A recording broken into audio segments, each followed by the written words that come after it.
India news पर आपका स्वागत है। मैं हूं अनिल ठाकुर। उत्तर प्रदेश के गोंडा में एक बड़ा रेल हादसा हो गया है। यहां गोरखपुर होते हुए चंडीगढ़ से असम जा रही डिब्रूगढ़ एक्सप्रेस के 10 डिब्बे पटरी से उतर गए। इस रेल हादसे में 2 लोगों की मौत की खबरें सामने आ रही हैं। वहीं कई लोग घायल हो गए हैं। हादसे की वजह से इस रूट पर गुजरने वाली 11 ट्रेनों को डायवर्ट कर दिया गया है और 2 ट्रेन कैंसिल कर दी गई हैं।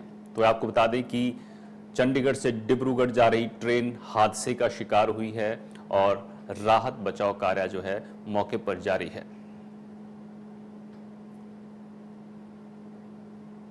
सर, गोंडा में चंडीगढ़ डिब्रूगढ़ एक्सप्रेस जो है डिरेल हुई है, क्या कहेंगे इसको लेकर, क्या जानकारी मिल रही है? मोतीगंज से भिलाई के बीच में चंडीगढ़ से डिब्रूगढ़ जाने वाली ट्रेन का डिरेलमेंट हुआ है।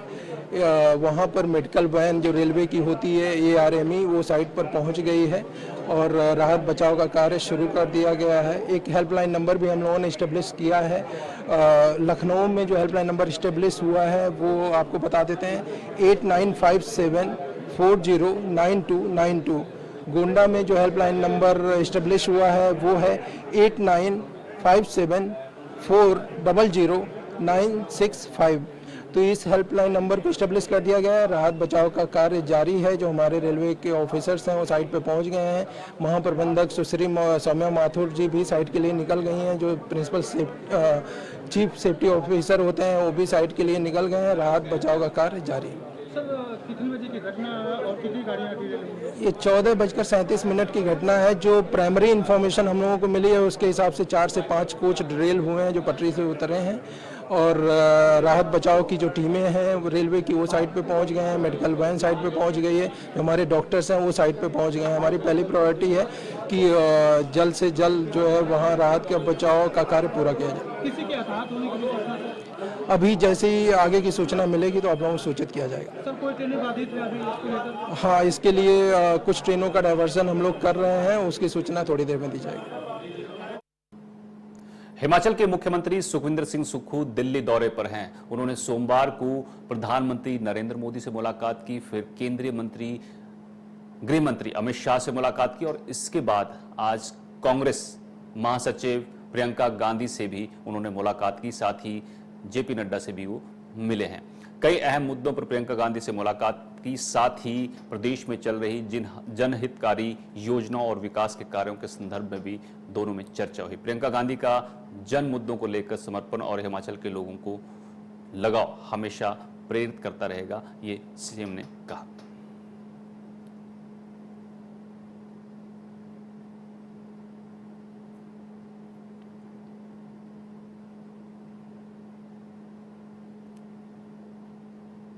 आगे बढ़ते हैं। CM सुखविंदर सिंह सुक्खू की पत्नी कमलेश ठाकुर देहरा विधानसभा क्षेत्र से उपचुनाव जीतने के बाद आज पहली बार शिमला पहुंची।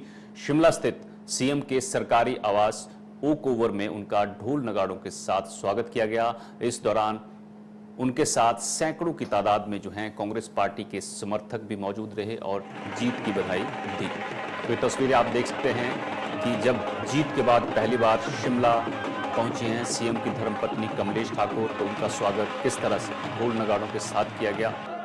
ये सीधी तस्वीरें आपको शिमला ओक ओवर की दिखाई जा रही हैं जहां उनका स्वागत किया गया।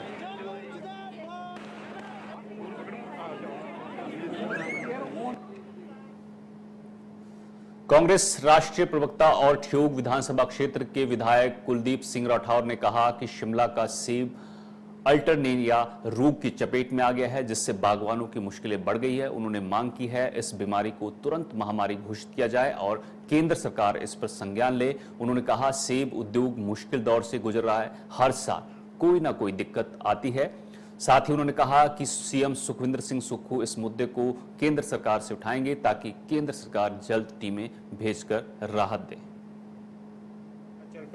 प्रदेश सरकार से आग्रह, और जैसा मैंने पहले कहा कि मैं तुरंत मुख्यमंत्री जी से मिलूंगा और केंद्र सरकार से वो इस मामले को उठाएं और तुरंत प्रभाव से इस बीमारी को जो है महामारी घोषित करें और केंद्र सरकार हमारी मदद के लिए आगे आए और ICAR के माध्यम से जो है हिमाचल प्रदेश के किसानों और बागवानों को पर्याप्त मदद मिले ताकि इस बीमारी पे जो है काबू पाया जा सके। और दूसरा जो मेरा इशू है, लेकिन फौरी तौर पे अभी सबसे बड़ी ज़रूरत है वो इस महामारी को जो है रोकने की ज़रूरत है। ये महामारी तो इस तरह जैसे कोविड आया था, ये उसी तरह की बीमारी जो है हमारे बागवानों जो हमारे सेब उद्योग पे आई है। तो इसके लिए इसे राष्ट्रीय इसे महामारी घोषित किया जाना चाहिए और हमें केंद्र सरकार से जो है पूरी मदद मिलनी चाहिए। और हमारी जो कृषि विश्वविद्यालय उनको भी अनुसंधान करने की ज़रूरत है, वो भी करें। बाहर से भी जो है साइंटिस्ट यहाँ आएँ और देखें, विशेषज्ञ देखें कि इस बीमारी ये किस तरह से पैदा होती है और इसको रोकने के किस तरह के उपाय हैं, ताकि हम अपने सेब उद्योग को जो है इस महामारी से बचा सकें। धन्यवाद। वो यूनिवर्सल कार्टन को लेकर है, क्योंकि काफ़ी बड़ी मांग किसानों और बागवानों की थी कि यूनिवर्सल कार्टन आना चाहिए और इस वर्ष से यूनिवर्सल कार्टन जो है शुरू हो गया। किसानों और बागवानों को निश्चित तौर पे पड़ोसी राज्यों के टैक्सी ऑपरेटर्स के आपस में चल रहे मतभेद आज मैत्री सम्मेलन में दूर हो गए। मनाली के 15 मील में आयोजित मैत्री सम्मेलन में पड़ोसी राज्यों के टैक्सी ऑपरेटर्स ने मिलजुल कर काम करने का प्रण लिया। बता दें कि समर सीजन में टैक्सी चालकों के साथ आपस में हुई मारपीट से मतभेद पैदा हो गए थे। हालात ये हो गए थे कि पंजाब, चंडीगढ़ और दिल्ली के चालक हिमाचल आने से डर रहे थे, जबकि हिमाचल के चालक पड़ोसी राज्यों में जाने से डर रहे थे। मनाली के विधायक भुवनेश्वर गौड़ और पूर्व मंत्री गोविंद ठाकुर ने भी मैत्री सम्मेलन में शिरकत की। दोनों नेताओं ने प्रदेश समेत पड़ोसी राज्यों के टैक्सी यूनियनों के पदाधिकारियों को एकजुटता का संदेश भी दिया। मसला है, ये हमारे क्षेत्र का मसला है। आज बहुत अच्छा आयोजन हमारी समस्त मनाली की जितनी एसोसिएशंस हैं, टैक्सी यूनियन है, होटल एसोसिएशन है, व्यापार मंडल है, वोल्वो एसोसिएशन है, टेम्पो ट्रैवलर्स एसोसिएशन है, जितनी तमाम टूरिज्म से रिलेटेड एसोसिएशंस थी, उन्होंने एक मैत्री सम्मेलन यहाँ पे किया। उसके लिए हम सभी आए और एक बहुत सौहार्दपूर्ण वातावरण में ये बैठक का आयोजन हुआ है, जिसमें जो पंजाब, हरियाणा और साथ लगते क्षेत्रों के टैक्सी ऑपरेटर्स और टैक्सी यूनियंस हैं, इनके भी ऑफिशियल सारे आए थे और एक निर्णय लिया गया कि आने वाले समय में जो अतिथि देवो भव की बात हम करते हैं, उस पर हम अमल भी करेंगे। ये मैत्री सम्मेलन किया है, एक हमारी टैक्सी यूनियन ने किया है। इसमें व्यापार मंडल है, लग्जरी कोच है, होटल एसोसिएशन है, वोल्वो बसेस है। हमने सब ने जो कि मीटिंग देकर ज्वाइन किया है। इसमें जो आए हैं अपना पंजाब से आए हुए, अपना चंडीगढ़, हरियाणा, दिल्ली से आए हैं, जो भी उनके पदाधिकारी आए हुए हैं, जितने जो प्रधान आए हुए हैं, और उसमें वो आए जितने भी हमारे ऑल हिमाचल के प्रेसिडेंट है वो भी साथ में आए हुए हैं। इसका एक ये विषय कि जो पीछे जो कि पंजाब और अपना हिमाचल का कुछ ड्राइवर भाइयों के साथ कुछ मारपीट हुई थी और इसमें जो कि हमने सबको बुलाया और सभी को कहा हमने कि जो भी पूरा हिमाचल है, कोई गलत करता है उसको। अखनूर क्षेत्र के टांडा में ड्यूटी पर तैनात अग्निवीर के आत्महत्या करने का मामला सामने आया है। मृतक अग्निवीर निखिल डडवाल की मृत्यु की खबर मिलने के बाद उनके घर और गांव में शोक की लहर है। गौरतलब है कि निखिल 18 महीने पहले ही अग्निवीर भर्ती हुआ था और अपनी ट्रेनिंग करने के बाद अखनूर सेक्टर में तैनात था। मिली जानकारी के मुताबिक निखिल ने खुद के सर्विस हथियार से आत्महत्या की। निखिल जम्मू कश्मीर के अखनूर में मौजूद थे और हमीरपुर के रहने वाले थे। वार्ड नंबर 11 लालड़ी का एक लड़का निखिल डडवाल अग्निवीर में भर्ती हुआ था। उसका कल शाम के लगभग पता लगा कि उसने खुद ही अपनी धूप या किससे गोली मार ली है और उसकी मृत्यु का भी दुखद समाचार है ये, और पूरे इलाके में इसका बहुत बहुत शोक है। हमारा एक पड़ोसी है लड़का निखिल कुमार, ये अग्निवीर में भर्ती हुआ था तकरीबन 18 महीने पहले। तो रात को इसके डैडी ने मेरे को फ़ोन किया कि ऐसे ऐसे यूँ से फ़ोन आ रहा है कि उसको चोट लग गई है। तो मैं भी तुरंत इनके घर में आया और मैंने उस फ़ोन नंबर के ऊपर जो आया था कॉल, उसके ऊपर कॉल की तो उन्होंने फ़ोन नहीं उठाया। तो जब मैंने अपने फ़ोन से फ़ोन किया तो उन्होंने फ़ोन उठाया और मैंने उनसे पूछा कि निखिल को क्या हो गया। तो उन्होंने बताया कि उसको ज़्यादा चोट लग गई थी सिर के ऊपर। उधर सीटू ने 4 लेबर कोड को लागू करने के विरोध में रामपुर में रोष रैली निकाली। इसके साथ ही झाकड़ी और दत्तनगर में विरोध प्रदर्शन किया। इस दौरान मजदूर नेताओं ने कहा कि अच्छे दिनों का वादा करके और मोदी की गारंटी की दुहाई देकर सत्ता में आई मोदी सरकार ने पिछले 10 सालों में कई मजदूर, कर्मचारी, किसान और आम जनता विरोधी कदम उठाए हैं, जिससे किसान, मजदूरों और मेहनतकश लोगों को भारी कठिनाइयों का सामना करना पड़ रहा है। केंद्र सरकार की जन विरोधी नीतियों के चलते देश में बेरोजगारी, महंगाई, भ्रष्टाचार और खाद्य असुरक्षा पैदा हुई है। रामपुर के अंदर रैली हुई है। ये पूरे हिमाचल प्रदेश के अंदर CI2 की राज्य कमेटी ने ये कॉल दिया कि जो देश के अंदर 10 जुलाई को पूरे देश के अंदर स्कीम वर्कर और दूसरे मजदूरों का जो मांग दिवस मनाया जाना था, चुनाव के चलते वो मांग दिवस हम लोगों ने 18 तारीख को आज जो है डेफर किया था। आज हम इस रैली धरने के माध्यम से जो है देश की सरकार से मांग कर रहे हैं कि जो बंधुआ बनाने वाले जो लेबर कोड देश की सरकार लागू करने जा रही है, उन कोडों को जो है निरस्त किया जाए और जो ड्यूटी के आवर्स जो है 8 से 12 घंटे किए जा रहे हैं वो देश के मजदूरों को जो बंधुआ बनाने की स्थिति के अंदर मजदूर चला जाएगा, मजदूर बंधुआ हो जाएगा।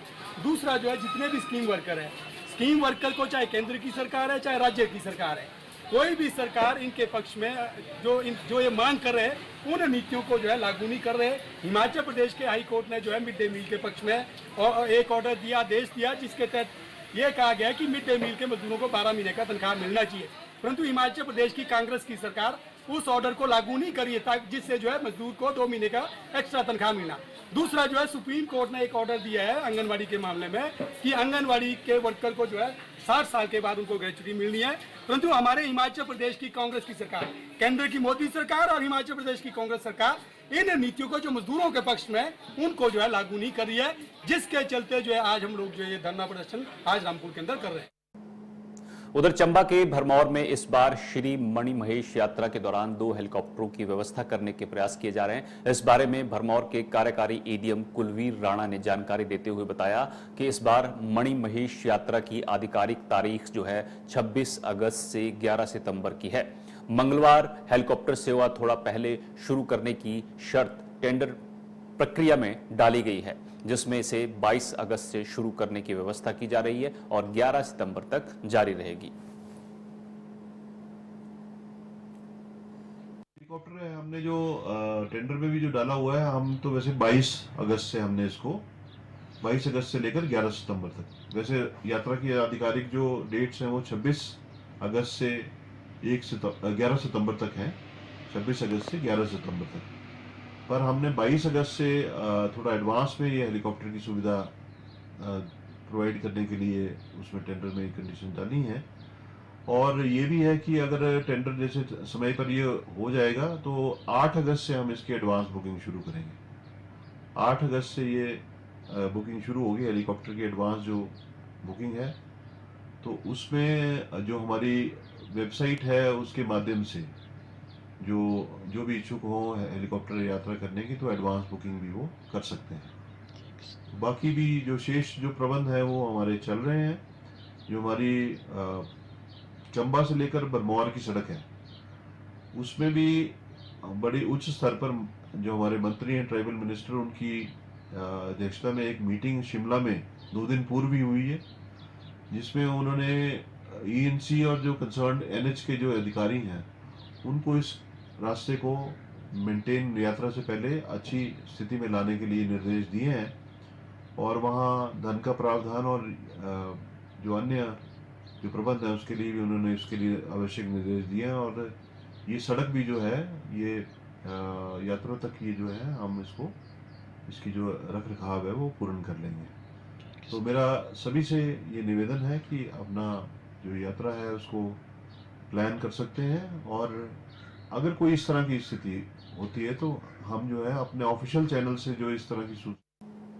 आगे बढ़ते हैं। फतेहपुर के पट्टा जाटिया में बिजली की समस्या से लोगों को परेशानियों का सामना करना पड़ रहा है। समस्या के स्थायी समाधान के लिए पंचायतवासी के लोग जो हैं फतेहपुर में विभागीय अधिशासी अभियंता से मिले और समस्या के स्थायी समाधान की अपील की। ग्रामीणों का कहना है कि पट्टा जाटिया क्षेत्र में लो वोल्टेज की समस्या पिछले कई सालों से चल रही है, लेकिन अब पिछले कुछ महीनों से बार बार कट लग रहे हैं, जिस कारण लोगों को भारी परेशानी का सामना करना पड़ रहा है। उन्होंने कहा कि अगर उनकी समस्या का जल्दी हल नहीं होता है तो मजबूरन उन्हें चक्का जाम या दूसरे हथकंडे जो हैं वो अपनाने पड़ेंगे।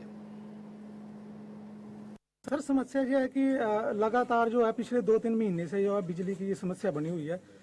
बार बार कट लग रहे हैं, या फिर पूरा रात पूरा दिन जो है लाइट जो है नहीं आ रही है हमारी। तो इस समस्या को लेकर आज हमने एक एप्लीकेशन जो एक्शन साहब के दी है आज।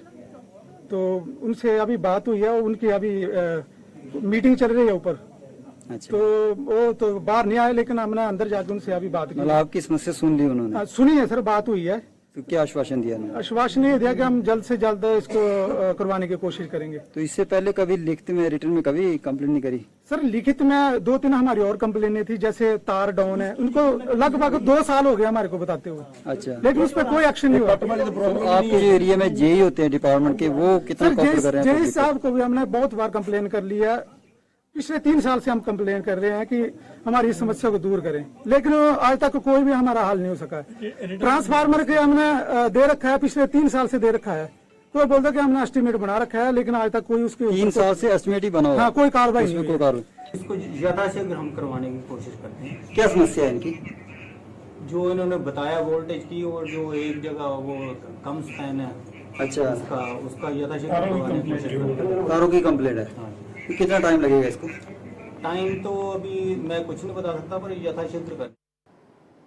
बद्दी पुलिस क्षेत्र में कानून व्यवस्था बनाए रखने के लिए हर संभव प्रयास कर रही है। इस कड़ी में बद्दी पुलिस ने एक सफलता हासिल की है। बद्दी पुलिस ने जम्मू कश्मीर के पुंछ के मूल निवासी उद्घोषित अपराधी उस्मान को गिरफ्तार कर लिया है। उस्मान 2 प्रमुख मामलों के सिलसिले में फरार था। साल 2011 में हत्या और साल 2014 में 224 धारा के तहत दर्ज मामले में आरोपी था। जब वह कोर्ट में पेश नहीं हुआ तो न्यायिक मजिस्ट्रेट ने उस्मान को भगौड़ा घोषित कर दिया। उस्मान सालों से गिरफ्तारी से बच रहा था, लेकिन पुलिस के निरंतर प्रयासों के बाद उसे आखिरकार पकड़ लिया गया। पुलिस जिला बद्दी द्वारा एक सहारे ने एक अपार सफलता हासिल की है, जिसमें कि वर्ष 2011 का बरोटीवाल थाने के अंतर्गत मामला 302 149 48 IPC के अंतर्गत पंजीकृत था, जिसमें कि उस्मान जो कि मुख्य आरोपी था और वो पुंछ जम्मू कश्मीर का रहने वाला था, काफ़ी समय से फरार था इसमें, और इस मुकदमे में वो उद्घोषित अपराधी था, तो उसमें उसे गिरफ्तार किया जा चुका है, जो कि एक बड़ी सफलता है। और इसके अतिरिक्त उस्मान के विरुद्ध थाना बद्दी पर 24/14 अभियोग दर्ज था, जो कि अंतर्गत धारा 224 भारतीय दंड संहिता के अंदर पंजीकृत किया गया था। दोनों अभियोगों में वो उद्घोषित अपराधी था और उसे सफलतापूर्वक गिरफ्तार करके। प्रदेश के सबसे बड़े औद्योगिक क्षेत्र बद्दी बरोटीवाला नालागढ़ में आवारा पशुओं से निजात दिलाने के लिए प्रदेश सरकार द्वारा करीबन 4 करोड़ रुपए खर्च करके हांडा कुंडी में कैटल सेंचुरी का निर्माण करवाया गया है। हालांकि सरकार के दावे हैं कि पूरी औद्योगिक क्षेत्र को आवारा पशुओं से मुक्त कर दिया गया है, लेकिन बद्दी पंजहरा मार्ग और नालागढ़ के रोपड़ मार्ग पर जगह जगह आवारा पशुओं सड़कों पर घूमते हुए दिखाई दे देते हैं, जो कि इस सरकार के दावों की पोल खोल रहे हैं। दिन प्रतिदिन ये चीजें दिखाई दे रही है कि आवारा जो पशु है, हमारी गौ माता है, ये रोडों के ऊपर हर रोज आवारा घूमती है और कोई ना कोई घटना को अंजाम देती है। चाहे वो घटना स्कूल की बसों से रिलेटेड है, या कोई बाइक से रिलेटेड है, या कोई कार एक्सीडेंट है। जब वो बीच में आ जाती है तो कोई ना कोई बड़ी घटना हो जाती है, जिससे आए दिन किसी ना किसी की मृत्यु हो जाती है। तो ये बड़ी ही दुखदाई घटनाएं हैं। तो मेरा ये कहना है स्थानीय लोगों से या सरकार से कि देखो बहुत बहुत सारी इन्वेस्टमेंट गौ माताओं को रखने के लिए सरकार द्वारा की गई है, लेकिन वो मुझे लगता है एक दिखावा ही है। क्यों? क्योंकि आज भी वो सारी सुविधाएं देने के बावजूद भी ये जो गौएं हैं क्यों आवारा घूम रही है, ये बड़ा सवाल सरकार के ऊपर भी है। मैं तो यही कहता हूँ कि जितने भी हिंदू संगठन है, चाहे शिवसेना है, चाहे हिंदू संगठन है, कोई भी संगठन, राजनीति की बातें जब इलेक्शन आते हैं तो गौ के ऊपर राजनीति होती है, चाहे कांग्रेस है चाहे बीजेपी है, लेकिन गौएं जो देखी जाती है तो रोडों के ऊपर ये देखी जाती है। बरोटीवाला, बद्दी और नालागढ़ के अंदर तो इतना बुरा हाल है कि आपको चलना मुश्किल है। और छोटे हमारे स्कूल जाते हैं बच्चे या कोई बाहर से भी कोई बाइक पे आ रहे, कोई गाड़ी पे, तो रोड पे वो जाम लगा के खड़े होते हैं। हम तो यही चाहते हैं इनको कि जितने भी ये संगठन बने हैं प्लीज इन पशुओं को कहीं ऐसी गौशाला में ले जाए जहां बड़ी बड़ी गौशाला बनाई है। और कहीं भी जाओ आप दुकान में, इन्होंने छोटे छोटे जो गल्ले लगाए हुए हैं गौ माता के नाम पे, वो पैसा जाता कहाँ है? टैक्स, ठेके से शराब का टैक्स जाता है, हर आदमी के कार्ड से टैक्स जाता है। सरकार खबर हमीरपुर से है। बड़सर का सोशल मीडिया पर एक वीडियो वायरल हो रहा है। इसमें दो युवक इंजेक्शन लेते हुए नजर आ रहे हैं। सोशल मीडिया पर युवाओं का जमकर वीडियो वायरल हो रहा है। पुलिस तक वायरल वीडियो पहुंचा। पुलिस ने तुरंत कार्रवाई करते हुए छानबीन जो है वो शुरू कर दी है। दोनों युवकों की पहचान कर ली गई है और दोनों से पूछताछ जारी है। वीडियो में देखा जा रहा है कि एक युवक ने हाथ में इंजेक्शन लिया है और वह दूसरे युवक को इंजेक्शन लगा रहा है। वहीं हमीरपुर पुलिस अधीक्षक भगत सिंह ने बताया कि पुलिस ने वीडियो में दिख रहे चिन्हित स्थान को ढूंढ लिया है और युवाओं की पुलिस ने पहचान भी कर ली है। हाँ, पिछले कल मुझे एक स्थानीय व्यक्ति ने मुझे टेलीफोन से बताया था कि मैंने आपको ये वीडियो भेजी है, इसको देखें और ये बड़सर मेरे एरिया की है। ये तो उसको मैंने देखा तो ऐसा लगा किसी एक खंडरनुमा जो एक भवन है उसमें एक कोने में एक संभवतः वो एक टॉयलेट का एरिया है, उसमें 2 से 3 युवा जो है कुछ इस तरह से कुछ एक्टिविटी कर रहे थे कि जैसे वो कोई इंजेक्शन लगा रहे हों चोरी छिपे या कोई चीज़ कोई कंज्यूम कर रहे हों। तो उसको तुरंत जो है वो संबंधित जो हमारे SHO हैं, SDPO है, उनको भेजा। उन्होंने उसकी जांच की, उन्होंने वो बिल्डिंग भी आइडेंटिफाई करने पर वो जो है ग्राम पंचायत बड़सर की पुरानी जो अनयूज्ड बिल्डिंग है वो पाई गई और उसी वीडियो के आधार पर उन युवकों को भी तहकीकात की गई, उनकी पहचान की गई। उसके बाद उनको थाने में बुलाया गया, उनसे पूछताछ की गई और प्रथम जो पूछताछ है उसमें तो उन्होंने डिनाई किया इस बात को। उन्होंने कहा कि हम ज़रूर वहाँ बैठे थे लेकिन हम कोई नशीली चीज़ नहीं ले रहे थे, लेकिन फिर भी उनसे पूछताछ जारी है और उनका मेडिकल भी करवा लिया गया है।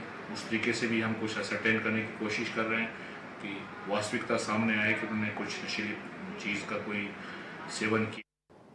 खबर रामपुर से है। नारायण पंचायत के ब्रांदली गांव का एक प्रतिनिधिमंडल SDM रामपुर निशांत तोमर से मिला और एक ज्ञापन सौंपा। ज्ञापन के जरिए उन्होंने बताया कि ब्रांदली से गवालड़ी लिंक रोड का निर्माण आज से 10-12 साल पहले का हुआ है, जिसमें गाड़ियां चल रही थी, लेकिन यहां पर एक समस्या बनी हुई है कि सड़क किनारे एक सेब का पेड़ है जिससे गाड़ी की आवाजाही प्रभावित होती रहती है। ग्रामीणों ने कई बार इसे हटाने के लिए आग्रह किया लेकिन वह सेब की टहनियों को फिर भी नहीं हटा रहे। वहीं SDM निशांत तोमर ने प्रतिनिधिमंडल को आश्वासन दिया कि इस संबंध में छानबीन की जाएगी।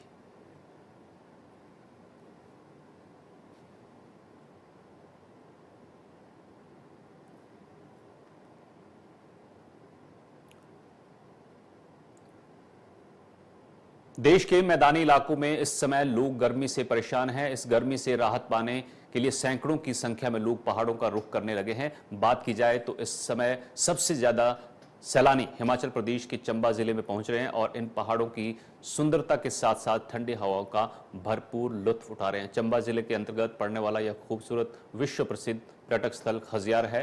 करीब 4 किलोमीटर के दायरे में फैला देवदार के बेशुमार पेड़ों से घिरे हुए इस हरे भरे मैदान के बीचों बीच एक मनमोहक झील है।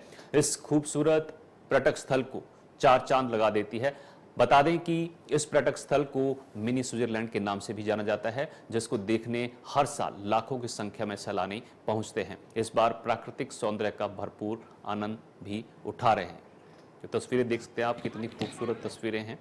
ये हिमाचल चंबा के खजियार की हैं। कंपैरिजन तो बहुत अच्छा है, यहाँ पर एटमॉस्फेयर भी अच्छा है और काफ़ी टूरिस्ट भी आए हुए हैं। मौसम भी अच्छा है। पंजाब में तो गोले बस हैं आग के, यहाँ तो अच्छा, बहुत कंफर्ट, बड़ा अच्छा फील हो रहा है यहाँ पर आकर। और तो दोबारा भी आना चाहेंगे हम, जब कोई मौका मिलेगा जरूर आएंगे दोबारा। बहुत बढ़िया है मौसम इधर का। उधर तो गर्मी बहुत है पंजाब में, हम पहली बार आए हैं इधर, अच्छा लगा बहुत आके इधर। कहाँ से आए जी आप? जलंधर से। जलंधर से। तो जलंधर में कितना टेम्परेचर होगा? 45-46 ऐसे होता है ना। 46। हाँ जी। और यहाँ पे तो आपको काफी ये तो बहुत अच्छा है, कंफर्टेबल, बहुत अच्छा लग रहा है इसे। कितने दिन का टूर था जी आप? हमारा है 4-5 दिन का है। हाँ जी। अच्छा, आपने डलहौजी भी गए होंगे? डलहौजी जाना है अभी, जाना है, पहले इधर ही आए हैं। तो फिर चंबा उसके जाएंगे। हाँ जी, चंबा भी जाएंगे, परसों जाएंगे चंबा।